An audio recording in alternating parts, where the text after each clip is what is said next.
Janapallava Girivaradari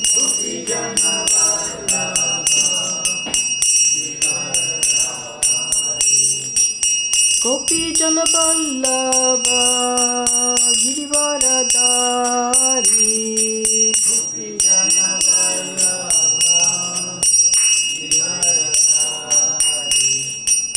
Yashodanandana Braja Jana Ranjana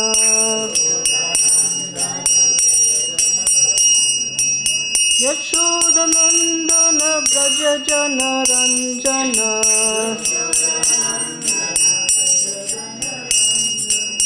Jamuna Tira Banachari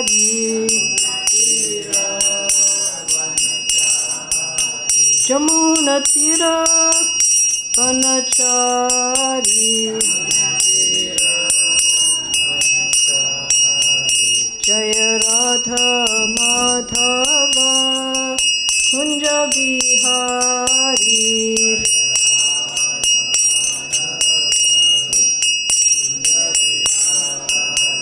Jai Radha Madhava Kunja Bihari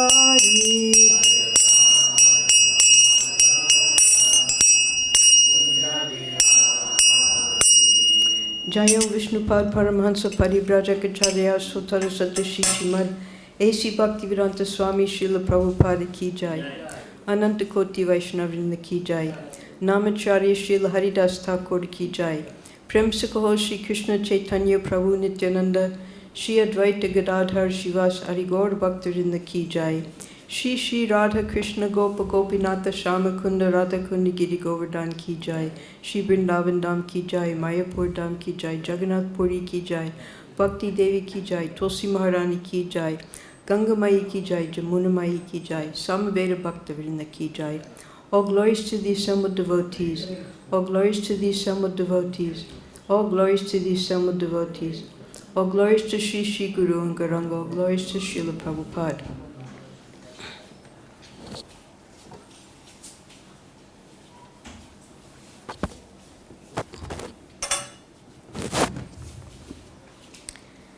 Last week, Satsuru Maharaj, his last sentence was,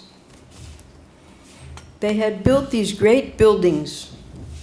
This is Prabhupada was riding down Fifth Avenue. And on each side of Fifth Avenue were huge skyscrapers. So they had built these great buildings, but the children were going to LSD. So Prabhupada, when he went to America, of course in India there was no such thing as LSD. LSD was, we have here, it was an experimental drug that was being used in prisons, in psychiatric wards, to see if it would help the mental stability of the patients and the prisoners. And it was leaked out, and the youth started to take it as a hallucinatory drug.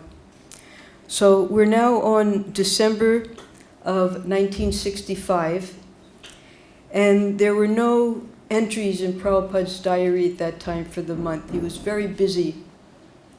He was trying to get more and more book orders from the bookstores, and he was looking for places, of course, for making a temple, and also he very much wanted to get out of the stringent, although it was very helpful to Prabhupada, but he was very much under the control of Dr. Mishra because he had to stay in his apartment, and he also had to go cook and bathe in the apartment on the west side. So he wanted his own place, and that way he would be able to give his own lectures on Bhagavad-Gita and Srimad Bhagavatam. So there's an entry here by Satsuru Maharaj, December 2nd. New York Times headlines. New York City hospitals report marked rise in LSD cases, admitted for care. That's one of the headlines. You see that here. It wasn't on the front page, but it was important enough because the biggest psychiatric or mental hospital in New York City, emergency cases were coming more and more and more of young men and women who were taking this hallucinogenic drug, LSD, and the effects were causing them to become psychotic, mad, when you get paranoia, frightened of everything, and they were having to be admitted into the mental hospital. So that was one headline in the New York Times. And then the other headline is, Protest against U.S. participation in Vietnam War mounts.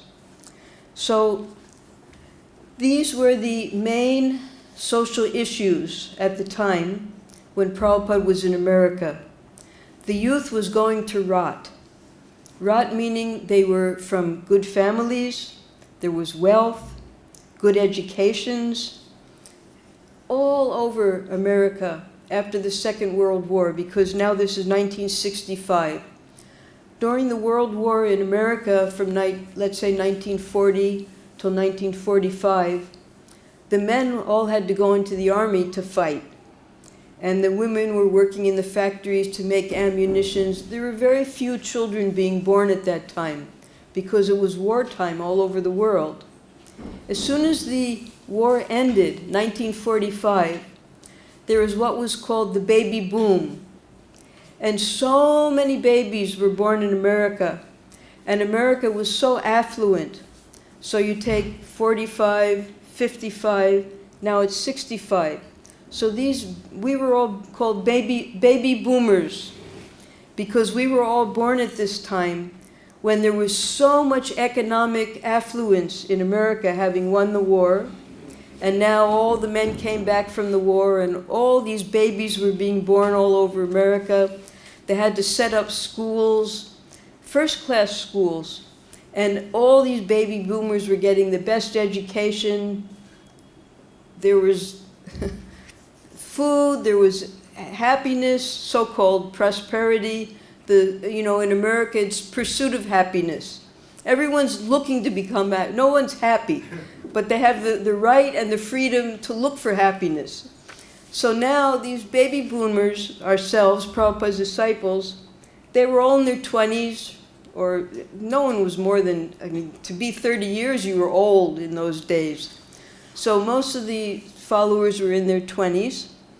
And because there was no real happiness in the material world, and these different new forms of intoxication were being introduced. Because, of course, from the beginning of time, opium was always there, but opium is a highly addictive drug. And you become both mentally and physically completely debilitated. You get all kinds of terrible diseases from it. So these young people could understand that that's not the way to go. They had these new chemicals that would give you, for a limited amount of time, 4 to 6 hours, you would escape from the doldrum miseries of material existence and experience a euphoria. And they felt that this euphoria just means an artificial happiness, they thought that that was spiritual life. So they would have big parties, and here we have Bellevue notes rise in LSD cases. Upsurge is laid to increase in illegal use of drug. Hallucinations vary. A sudden upsurge has been reported in the number of patients admitted to Bellevue Psychiatric Hospital because of bad reactions to LSD, a drug that produces powerful hallucinations and is being used experimentally in the treatment of mental illness. So when you take this LSD drug, because practically all of us experimented with LSD, you see through all of the artificial designations, and you start seeing the oneness of all the living entities, and you start appreciating the beauty of nature, and all of your troubles go away, but it's just temporary. And then when the drug wears off, you come back to reality and you fall into deep depression. So these are the effects of LSD, the feeling of strangeness, because suddenly you see that everyone is just, we're all one part. Like monistic philosophy, we see everyone as all being the same, the bugs and the trees and the people. Vivid colors, hallucinations, confusion, panic, psychosis. Psychosis means you can't quite distinguish between reality and what your imagination is telling you. Anxiety, emotional reactions like fear, happiness, or sadness, distortion of the senses and of time and space. And this LSD, once it's in the system, it can keep recurring. And then all of the hallucinations that you've had, anytime, they can come back, and it becomes very frightening. You can be sitting in your schoolroom or sitting in your office working, and suddenly the hallucinations start again. So it's these people who have to be taken to the psychiatric hospitals. Increase in heart rate and blood pressure, your eyes become all red, you don't look like a normal person, chills and muscle weakness. So this is what the youth were experimenting with, and they would ask Prabhupada that, can we make spiritual advancement by taking LSD? And Prabhupada, the sages in India, they never took LSD. The way to get real spiritual advancement is to give up all types of intoxication and artificial euphoria. So Prabhupada, he saw that his young students were accustomed to taking this LSD and other forms of intoxication, and he very distinctly explained to them, you'll never make spiritual advancement so long as you're taking any form of intoxication. And that was why Prabhupada made it so strict. Not even tea, not even coffee. No one would take chocolate. He wouldn't even let the devotees buy ice cream from outside, because we didn't know what was in the ice cream unless we made it ourselves. You could have ice cream, but you couldn't buy outside ice cream. Nothing. Everything had to be taken from the original materials. And the devotees eventually, their systems became so purified that when they would take gulab jamuns, they would become intoxicated. So that was the new form of intoxication for devotees, taking prasadam. So the next one is the protest against the U.S. war. LSD can induce transcendent experiences or mental states that transcend the experience of everyday consciousness with lasting psychological benefit. This is what the hippies say, that there was benefit. In the 1960s, LSD and other psychedelics were adopted by and became synonymous with the counterculture movement. That was the hippies. Due to their perceived ability to expand consciousness. This resulted in LSD being viewed as a cultural threat to American values, because those people who were from the previous generation, our parents and grandparents, they would never consider taking any type of intoxication other than drinking liquor, drinking sharab, as they call it here. And that was just for partying. But to take drugs, it was out of the question. So it was seen as a threat to the American mainstream society. And the Vietnam War effort. And it was designated as a Schedule I illegal for medical as well as recreational use substance in 1968. So that meant that if any of these drugs were found on a person, they could be put into jail. And if they were selling them, they could be put into jail for a long, long time. They could get 50-year sentences even, because the government so much wanted to stop all of this drug use. They saw it as a big threat to their government projects, because it was these people who were making all the big war protests.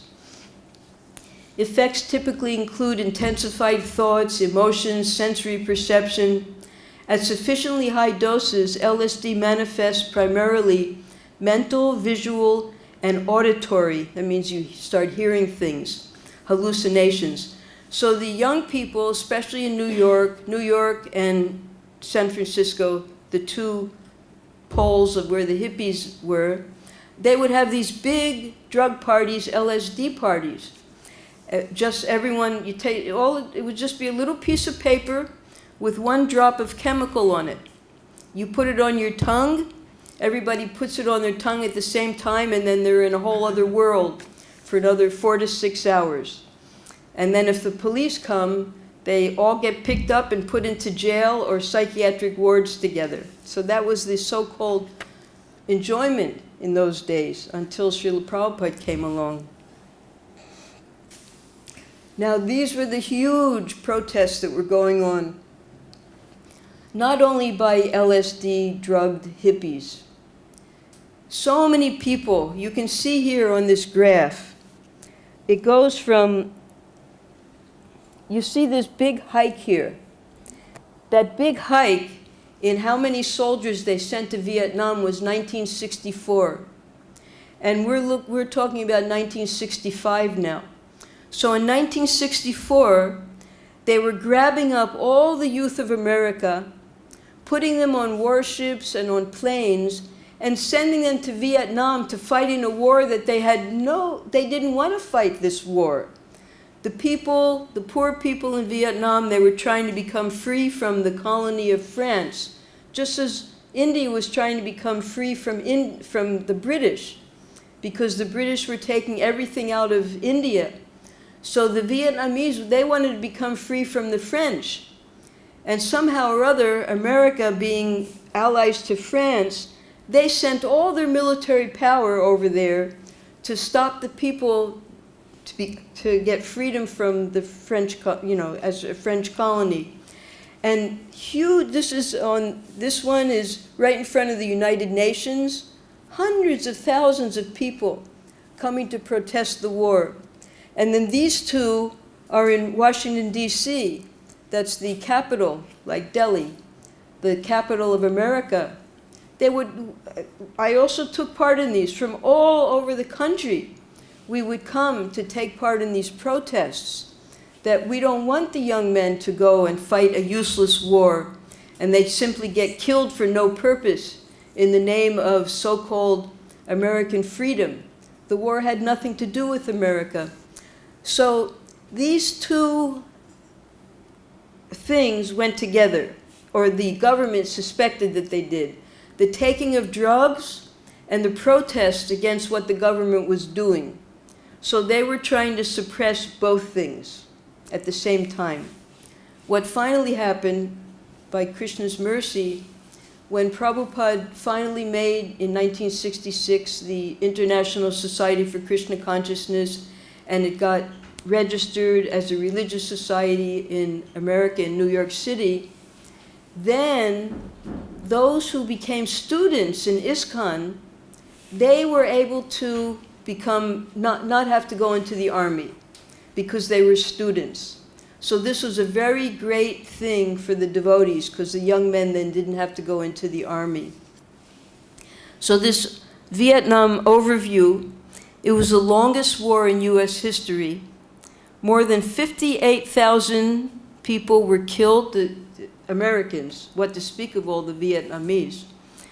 300,000 wounded, 14,000 disabled, and 800,000 Vietnam veterans diagnosed as having significant to severe problems of readjustment.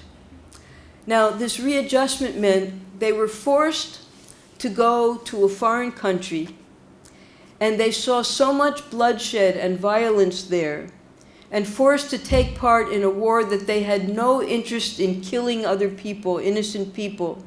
And this made a very deep impression on them.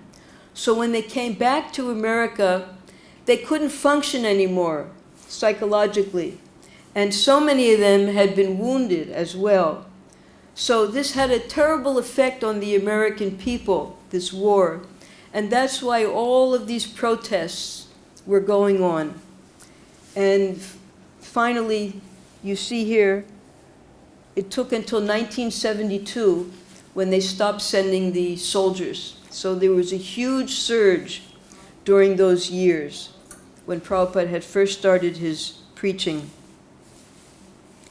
the weather grew cold, but there was no snow in December. On Columbus Avenue, remember Prabhupada's, where he was living, there was Columbus Avenue and 72nd Street, and he was right on the corner there. So on Columbus Avenue, shops were selling Christmas trees, and the continental restaurants were bright with holiday lighting. On 72nd, the Retailers Association erected tall red poles topped with green tinsel.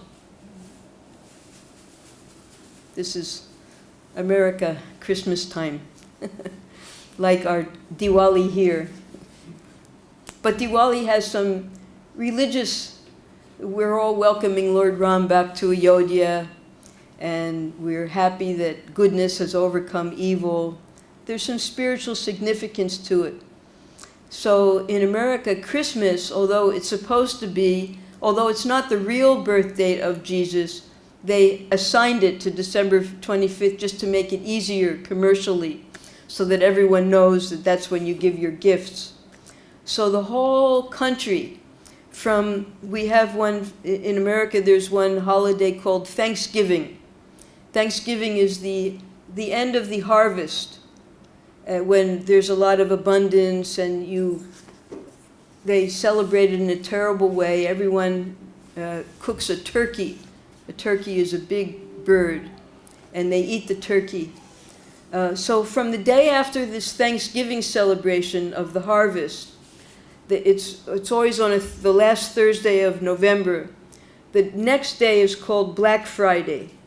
And from Black Friday, which is the end of November, up until Christmas, all the stores, everything is just commercials and consumerism and buy.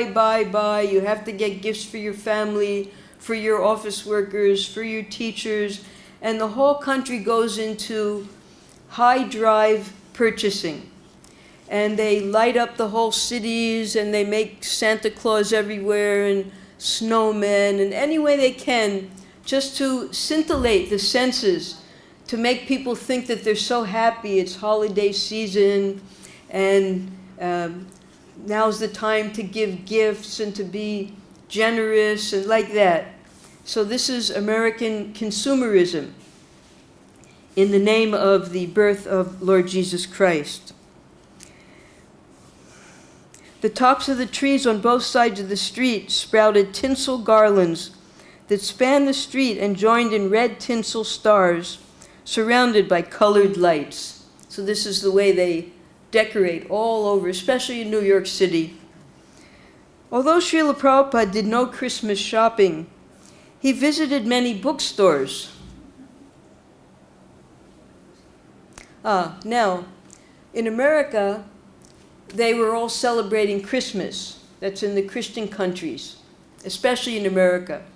And also in England. You had a big Christmas celebrations in England? Yeah? All the Christian countries. Meanwhile, in the communist countries, it was against the law to celebrate Christmas. And they replaced it with the 31st of every month. They would have what's called opposition under state atheism, under the Marxist-Leninist doctrine of state atheism in the Soviet Union. Christmas celebrations, along with other religious holidays, were prohibited as a result of the Soviet anti-religious campaign. The League of Militant Atheists encouraged school children to campaign against Christmas traditions, among them being Santa Claus and the Christmas tree, as well as other Christian holidays, including Easter. The League established an anti-religious holiday to be the 31st of each month as a replacement.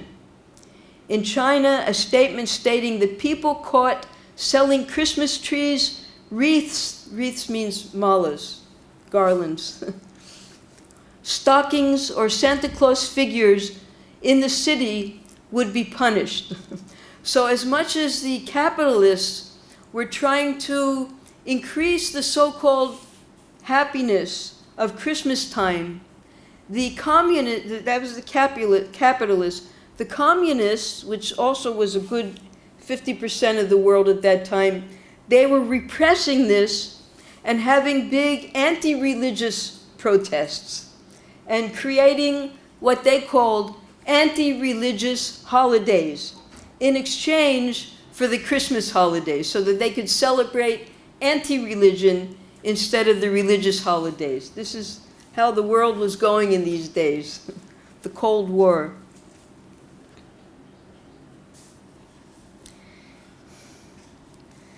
Although Prabhupada did no Christmas shopping, he visited many bookstores because people also liked to give gifts at that time. So even when we did our Christmas marathons in America, we would encourage people, give them the best gift. Give them Bhagavad-Gita. This will perfect their life. Very religious book. So Orientalia, Sam Weiser's, Doubleday, the Paragon, and others, these are all the bookstores Prabhupada would regularly visit. He had his books in all of these bookstores. And how did he find them? He would go walking, he would take bus rides and see where these places were.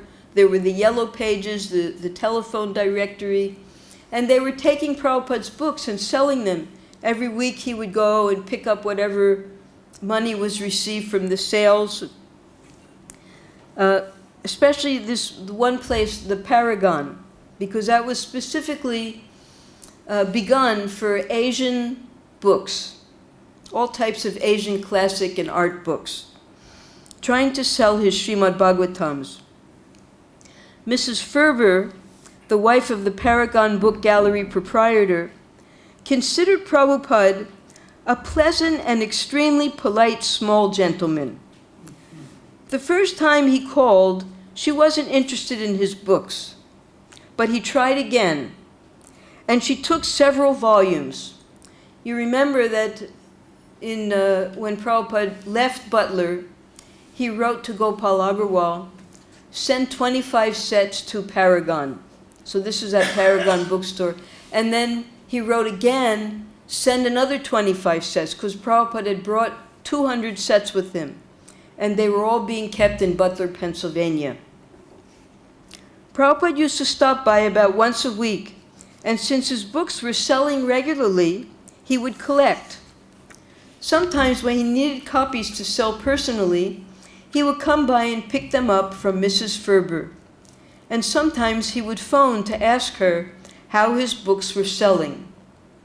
Mrs. Ferber, she remembers, every time he came, he would ask for a glass of water. If a customer would make such a request, I would ordinarily say, there's the water cooler. But because he was an old man, I couldn't tell him that, of course. He was very polite always, very modest, and a great scholar. So whenever he would ask, I would fetch him a cup of water personally. So this is the way the water coolers looked. On the side was a dispenser, and there would be little paper cups in there. You pull one out from the bottom, and you get your water there that way. So because Prabhupada, being an elderly, scholarly gentleman, Mrs. Ferber, who was the wife of the owner of the shop, she would personally give Prabhupada the water. Once Prabhupada was talking to Mrs. Ferber about Indian cuisine, and she mentioned that she especially liked samosas. The next time he paid her a visit, he brought her a tray of samosas, which she enjoyed. So this is Mr. Farby here. I couldn't find a picture of Mrs. Farber. This is her husband, who ran the whole bookshop. Paragon Book Gallery is committed to facilitating intercultural understanding through the circulation of knowledge and creativity. So this is the right place for Prabhupada's books. Just as books bearing insight and inspiration are passed between friends, we strive to provide our readers with the tools to build a more harmonious world. So what happened was, during the World War in Germany, the Ferbers, they escaped. They were Jewish, so they were going to be killed. All the Jews were killed as many as possible, were killed throughout Europe. So they escaped to China, somehow or other. And in China, they opened up a bookshop. And they became very attracted to Eastern culture and philosophy. So when the war was over, they didn't have to stay in China anymore. So as many Jews, they came from all over the world where they were hiding. They came to New York City. And they started this Asian bookshop there in New York City. Paragon Book Gallery carries both rare and antiquarian books on Asian culture, as well as titles on contemporary art and literature. In addition to being a book distributor, we also maintain a publishing group, Art Media Resources. So Prabhupada was also, because he had printed originally 1,100 sets of the 3 volumes, but he could only take 200 on the ship with him. All the rest were still being stored at the OK printers in New Delhi. How was he going to get all those books from India to America? So he was looking for ways to print his books as well, publication. So they were one possibility of printing Prabhupada's books, which continues to promote intercultural dialogue by printing translations of renowned works as well as scholarly research. So Prabhupada's books fit into both of those categories. It is our priority to offer a diverse range of books on art and culture at multiple price points so as to be accessible for all audiences. Paragon Book Gallery has been a prominent source of printed material on Asian arts and culture in the West for over 75 years. Founded in 1942 in Shanghai, that's in China, by Max and Rachel Ferber, that's Mrs. Ferber's name, Rachel. The store moved to New York City in 1948, that was after the war. And then fortunately Prabhupada came there, and most of Prabhupada's books were being sold from this Paragon bookshop.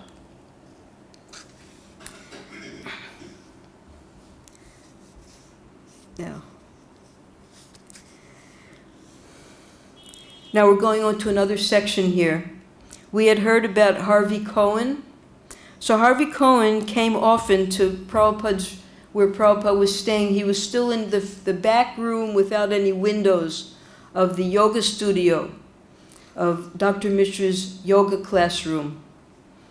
So Harvey, he remembers, the room he occupied was a tiny office in the back of the Yoga Society in uptown Manhattan.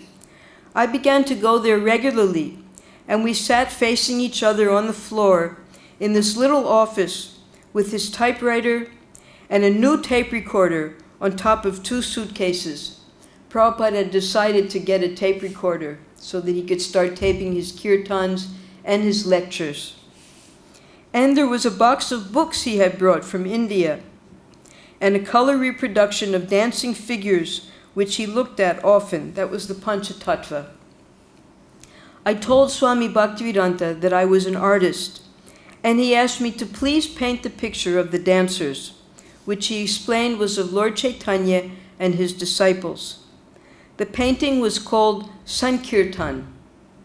Whenever I came to visit him, Swami would always be happy to see me. I told him about myself, and we chanted Hare Krishna together in his room many nights that winter. I would get the train uptown from my apartment to go see him. So that's the end of December, because there wasn't that much material that last month of 1965. And then we begin Prabhupada's second diary, which is called The Beginnings. I forgot to bring it tonight. It's a very big book.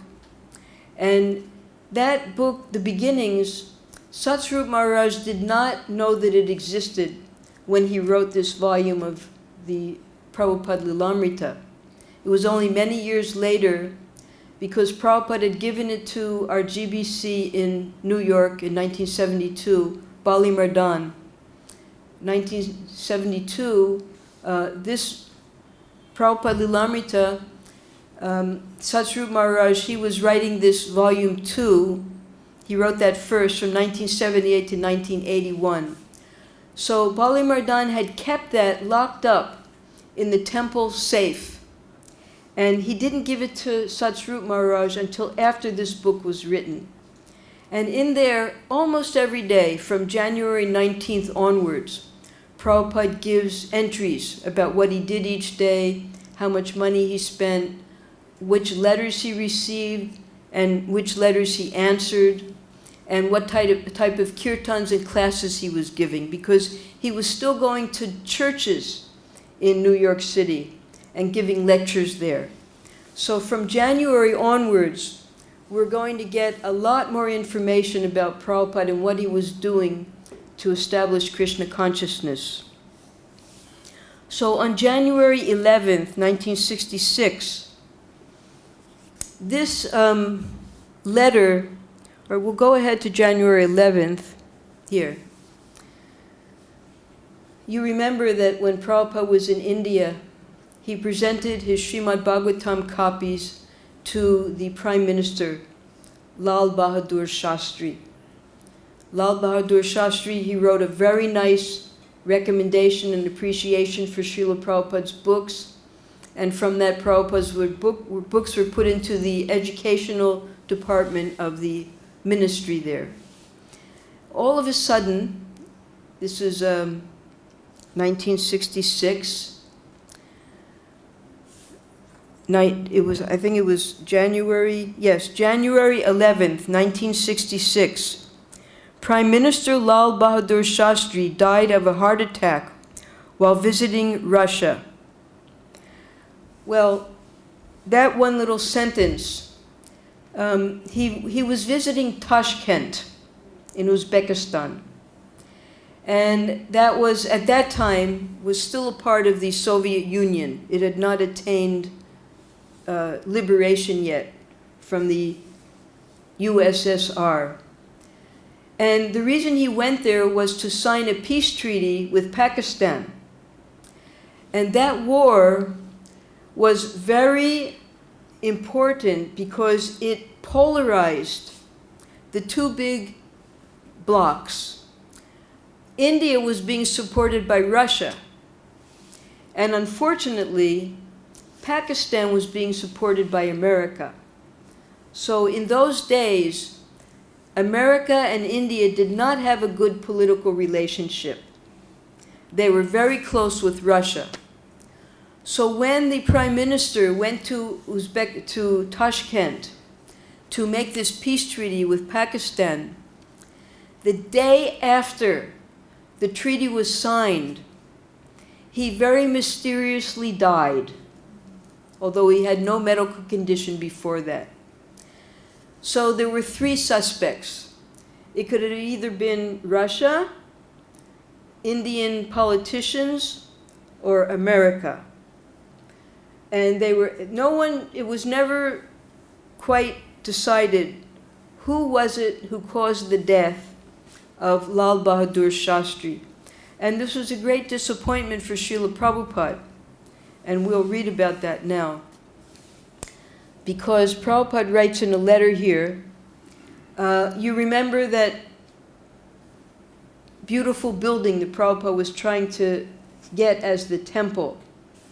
So finally, Prabhupada, in great bravery, with great courage, he wrote to the owner himself on January 14th, Mr. A.B. Hartman, New York City. Dear Sir, regarding your house, 143 West 72nd Street, for sale, please accept my greetings. Perhaps you may know me by my name because I am in correspondence with, and these were the realtors, Mr. Bohm of Messrs. Philip Wood Dolson Incorporated, in connection with your house.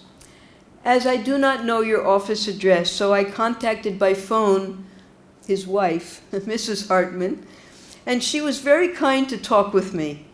I've already left with her a paper on my mission for which I wanted the place. The thing is that government of India is very strict in getting money from India for expenditure in foreign country. But because the Prime Minister was due to come here, and he was personally known to me, I expected to get his special sanction for this purpose, and the copy of the letter which I sent him is also enclosed herewith for your reference. Now the Prime Minister, Mr. Lal Bahadur Shastri, is suddenly dead, and I am greatly perplexed. I do not know whether you have read the paper left with Mrs. Hartman, and therefore I am again enclosing a second copy of the same for your kind perusal. The cause is very great, and the best advantage of the activity will be enjoyed by the Americans. So what Prabhupada was planning was he had contacted the Indian Embassy in Washington, D.C., and he was awaiting an appointment to meet the Prime Minister, because from Tashkent, he was scheduled to come right here to America.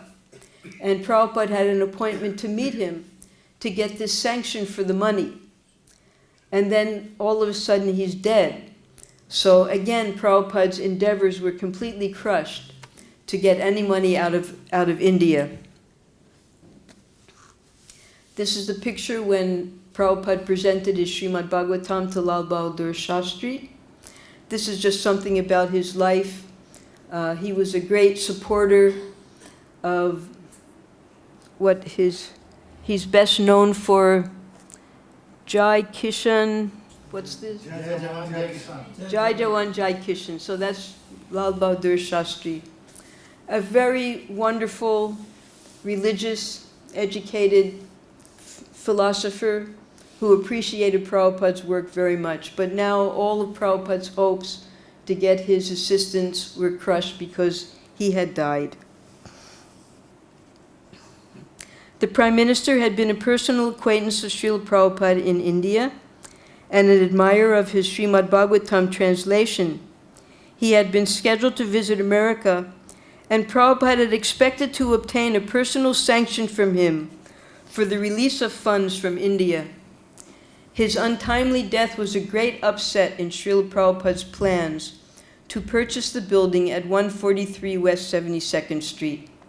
The realtors had shown him the building, and he had already mentally designed the interior for deity worship and distribution of prasadam.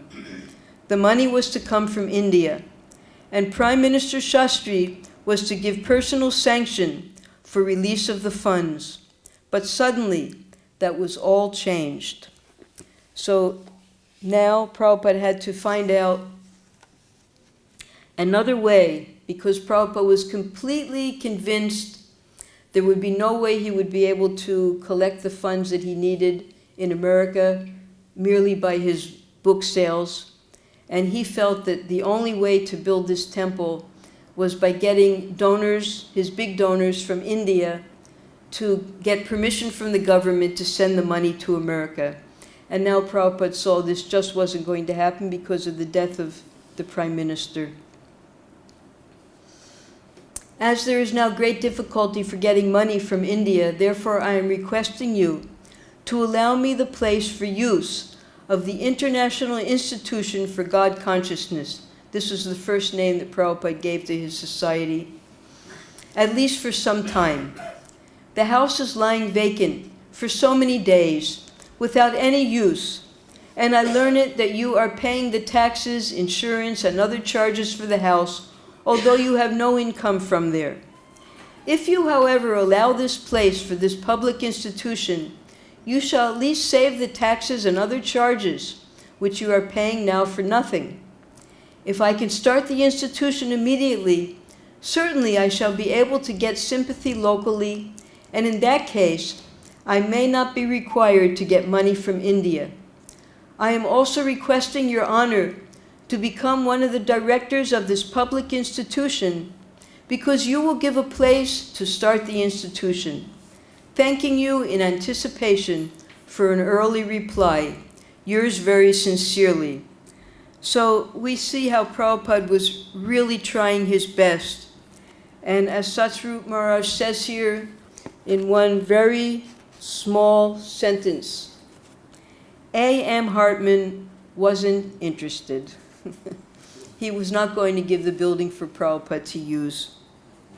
On the same day, he wrote to Mr. Hartman, Prabhupada received a letter from Sir Padampat Singhania, the director of the very large JK organization in India. Prabhupada had written Sir Padampadji for financial support, and his reply gave him hope. Not only was the Siganiya family fabulously wealthy, but its members were devotees of Lord Krishna. So we have that letter here. This is, just a minute.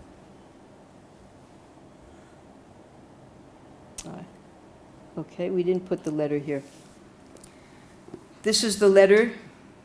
It's strange.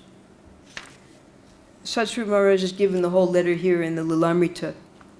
My dear Swamiji, I have gone through your letter. I am very glad to note your idea of erecting a Sri Radha Krishna temple in New York. I think the proposal is a good one, but the following are the difficulties. 1. We have got to send foreign exchange for building the temple, for which government sanction is required. Without the government sanction, no money can be sent abroad. If the government of India agrees, then one can think of erecting the temple in New York. So Prabhupada was aware of that. Number 2, I doubt whether with this small amount of rupees 7 lakhs, in those days that was worth $110,000, a temple can be built in New York. I mean to carry out a nice construction with Indian-type architecture. To get a temple completed in Indian type of architecture, we have to send a man from India. These are the 2 main difficulties. Otherwise, your idea is very good. So number 1 was the finances. And number 2, Prabhupada's concept and Mr. Siganiya's concept were quite different for a temple. We have here the last picture. You see this. This was a Radha Krishna temple that Mr. Singaniya built in Kanpur. And you see it's exactly according to Vastu, everything according to the Shastra, very obviously, lakhs and lakhs, crores of rupees it must have cost. It's one of the landmarks in Kanpur, this beautiful temple. Because the Singaniya family, within their home even, they had a large Dwarkadish temple. They worshiped Krishna in the mood of Dwarkadish. And everyone in the family was obligated to visit the temple every day. And if they didn't visit the temple, they were fined. They were given a penalty. They had to pay a certain amount to the, I think it was 10 rupees, to the temple.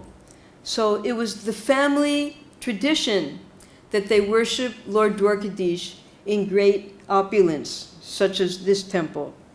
So Mr. Singaniya, he agreed, yes, we should have a temple. It depends whether we can get the money to America. But your idea of renting or purchasing an already built structure is not what I want. I want to send my men from India. We want to get land. We want to make a magnificent temple. And this is what I want to do if I make a temple in America. So Prabhupada, he saw that as a pie in the sky. That where are you going? Where will that much money come from? We can't get any money. And you're talking about building a beautiful temple like this in America. So Prabhupada was being more practical. You know, what could he do? He saw something suitable. Let's start with this at least. But Mr. Singaniya was not agreeable to that. Srila Prabhupada and Mr. Singaniya had a basic disagreement. A magnificent Indian temple in New York would cost many millions of dollars to construct. Prabhupada knew, of course, that if Padampat Singaniya wanted, he could provide millions of dollars. But then, how would they get so much money out of India? India wasn't going to allow millions of dollars to come out of the country. They allowed 40 rupees out of the country. Prabhupada therefore again suggested that they spend only 7 lakhs. After purchasing the house, he wrote, we can build another story upon it with the temple dome, chakra, etc. Prabhupada had his own line of reasoning. So this is Prabhupada's line of reasoning, that he wrote to Mr. Singania. Lord Dwarkadish exhibited his opulence at Dwarka with 16,000 queens, and it is understood that he built a palace for each and every queen. And the palaces were made with jewels and stones, so that there was no necessity for artificial light in the palaces. So your conception of building a temple of Lord Krishna is in opulence. But we are residents of Vrindavan, and Vrindavan has no palaces like your Dwarka.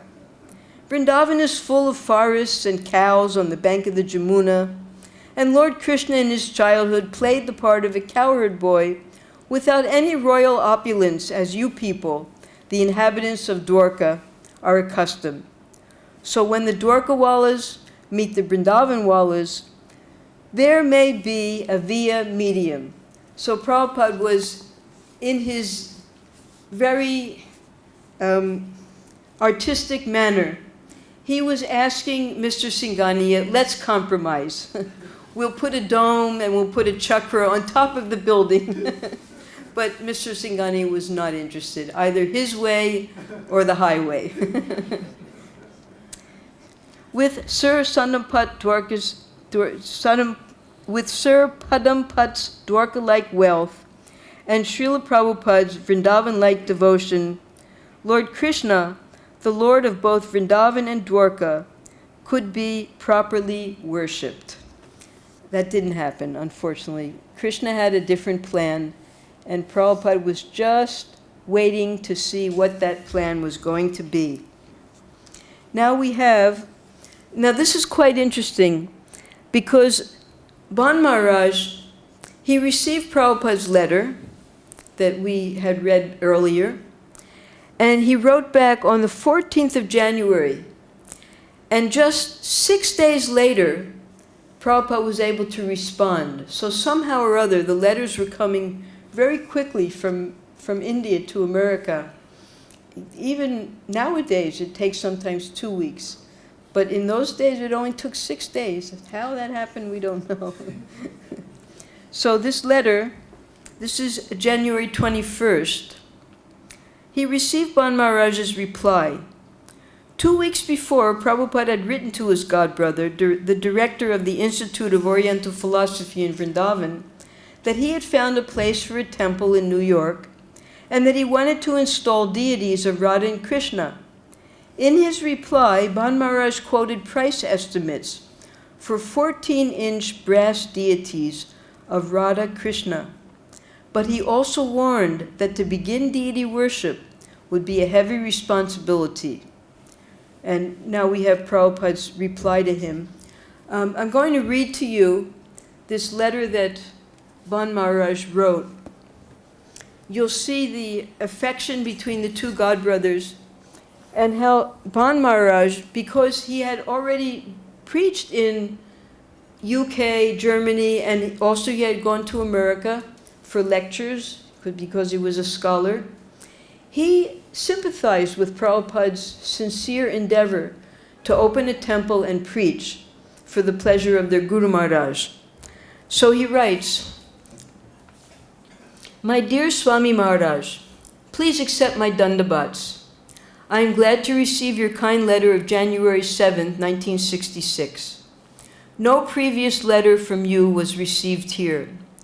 I am glad to know that you are doing very well there.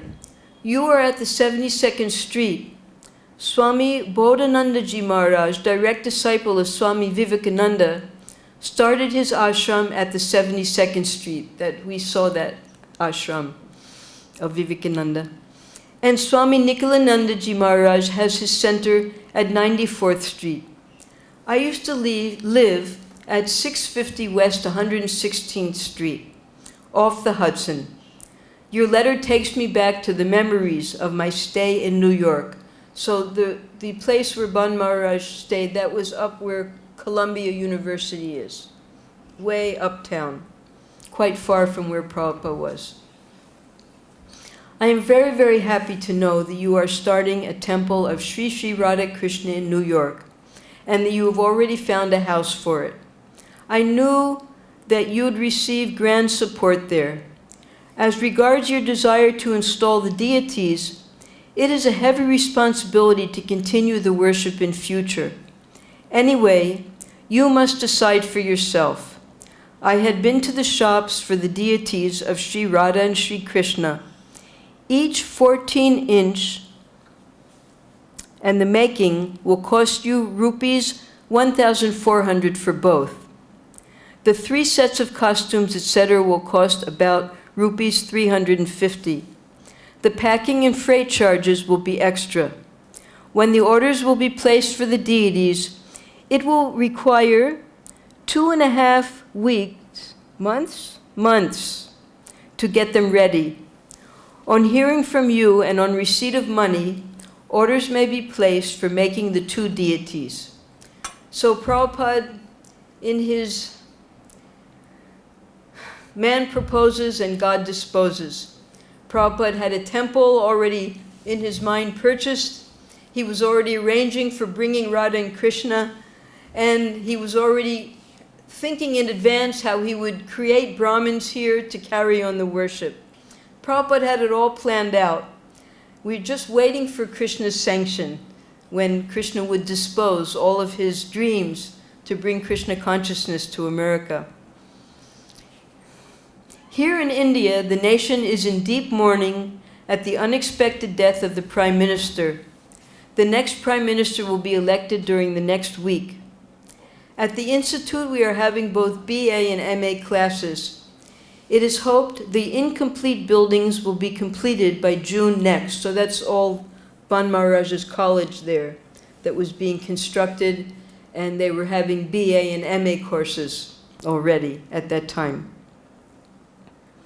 We are also having negotiations for starting an Institute of Indology. It may be possible to come to a final decision by the end of February. The first volume of my English translation of Sri Rupa Goswami's Bhakti Rasamrita Sindhu is just out. We have put the price at rupees 32 or $8 per copy. Should we receive any order from the USA, we shall be able to send it by airmail or sea mail. Yours affectionately, Swami B.H. Ban Maharaj, Rector. That Rector means like the Vice Chancellor, the Chancellor of the Ban Maharaj College.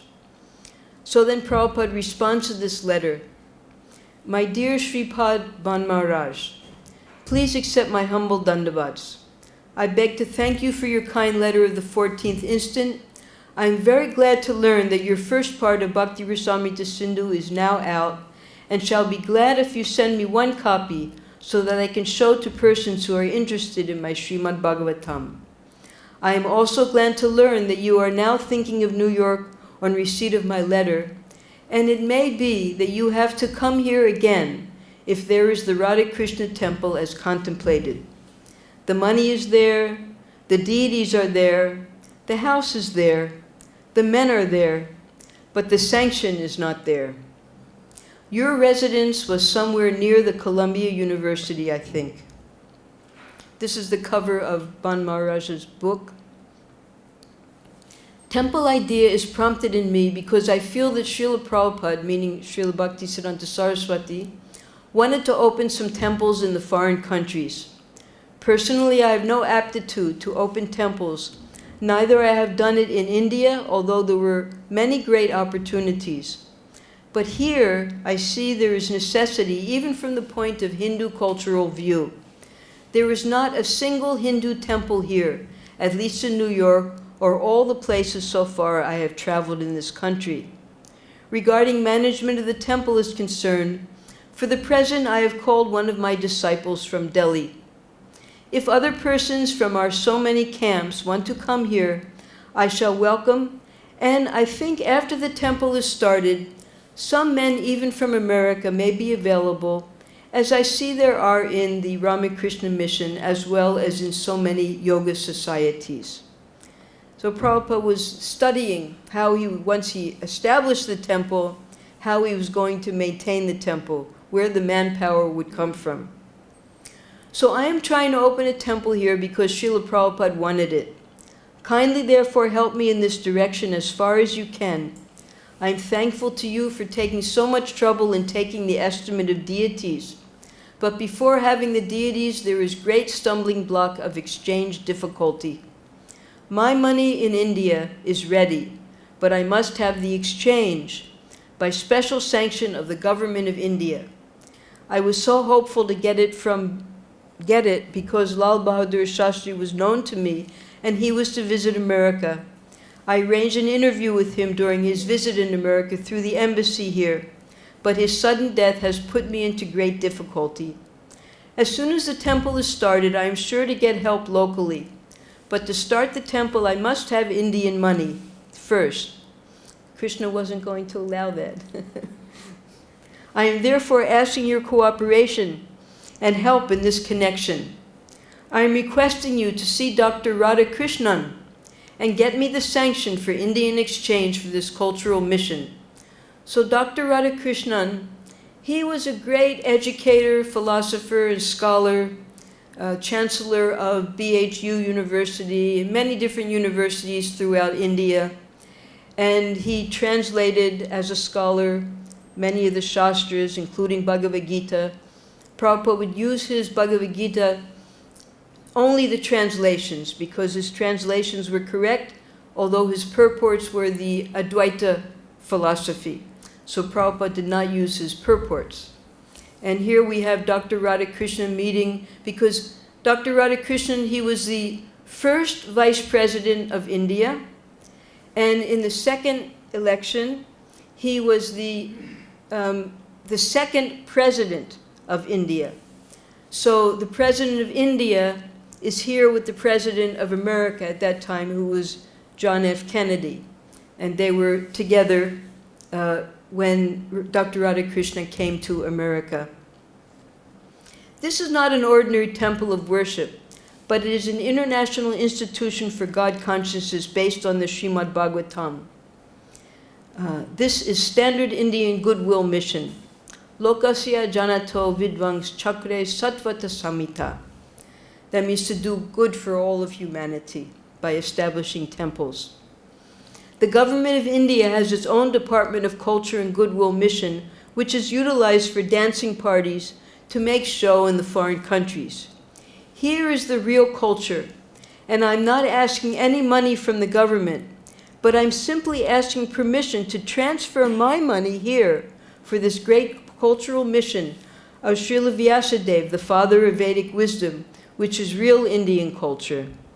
When Dr. Radhakrishnan was Vice President of India, I had lots of personal correspondence and meetings with him, and at that time he promised me help in this connection. I hope he will remember all these, and I'm requesting him through your good office to help me now to get the requisite exchange from India for this great noble work. He is more or less acquainted with the activities of the Gaudiya Math, preachers like yourself, Holiness, Srila Tirtha Maharaj, and he knows me also in this connection. We are all sincere workers for re-spiritualizing the whole world situation. And Dr. Radhakrishnan, being man in the line and being in the highest position of the Indian government, he must help us in this critical moment. It is not personal, but for the welfare of the entire humanity, and considering all these, he may be kind enough to sanction this exchange immediately so that I may start it without delay. I strongly wish that I may take possession of the house for the temple on the day of Srila Bhakti, of Srila Prabhupada's Avirbhav Titi, and if your Holiness will at once see Dr. Radhakrishna, that Avirbhav Titi was going to fall in February, and now Prabhupada is writing in January.